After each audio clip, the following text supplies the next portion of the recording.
Si chiama Giuseppe Villani, però per tutti è Mago Peppe.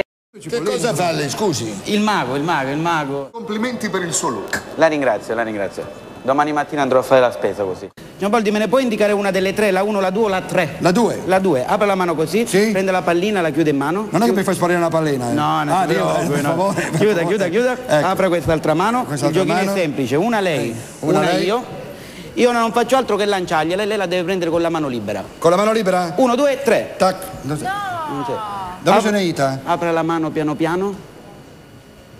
Ma grande, signor Boldi, grande. Però...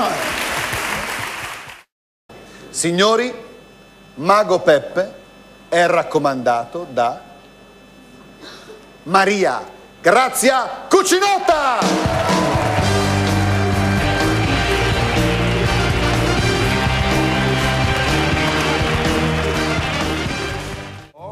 Te non avrai sicuramente il sacchettino dei maghi. Eccolo qua. Aspetta. Ma questo è il sacchettino dei maghi? Ma ce l'hai pure te? C'è anche una zip, guarda qua. Cosa serve questa? Far vedere che non ci sono trucchi? Perché ma il tuo è più grande. E vabbè, guarda, io però questa sera ho portato con me il fazzoletto giallo.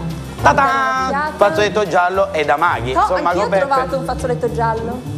Ah, e vabbè, aspetta un po'. Io però, oltre al fazzoletto giallo, intanto questo qua io lo metto nel mio sacchetto, tu l'hai già messo nel tuo. Io, oltre il giallo, ho portato il rosso. Giallo-rosso, sono del Messina, eccomi qua. Ma tac. potevo non avere io il giallo-rosso del mio Messina? Ah, e vabbè, rosso ce l'hai pure, vediamo. Io ho portato però il blu puffo, eccolo qua. Il blu puffo ce l'ho. E a te ti manca? Io non ce l'ho, c'ho il blu cielo.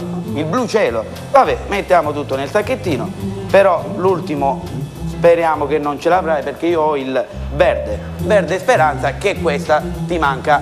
E la speranza è sempre l'ultima a morire, darling, l'ho trovata pure io. E vabbè, però poi che devo fare? I fazzoletti ce l'hai, hai tutto, sì. Hai il sacchetto, ma sicuramente ti manca la magia perché io, guarda qua, tac, e tutti i fazzoletti sono uniti. Eccolo qua. Insomma, devo fare tac? E il tac. E tac!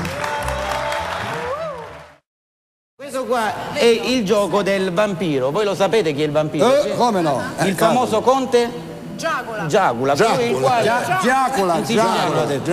Colui il quale si nutre di sangue. Noi lavoriamo con delle carte, quindi dobbiamo lavorare di immaginazione e pensare che l'1, il 2 e il 3 siano 3 vittime e questo è il vampiro. Questo ha fatto Napola, Mettiamo il vampiro sopra il 3 di quadri. Avete notato il colore delle vittime? È rosso come il sangue. Il vampiro che fa? Si succhia il sangue. Ed effettivamente prima vittima, seconda vittima, vampiro, e la prima vittima è andata. E la mettiamo qui sul tavolo. Abbiamo altre 2 vittime, abbiamo l'asso, abbiamo il 2 e il nostro vampiro. Mettiamo il vampiro sopra il 2 di quadri ed effettivamente anche la seconda vittima è andata. E la rimettiamo sul tavolo. Abbiamo l'ultima vittima, la più difficile, l'asso di quadri. Vampiro sopra l'asso di quadri. Ed effettivamente anche la terza è andata. Ma, signori, i vampiri esistono o no? Siamo nel 2007, i vampiri non esistono. Bravo, è bravo. Bravo! Bisogna dire bravo!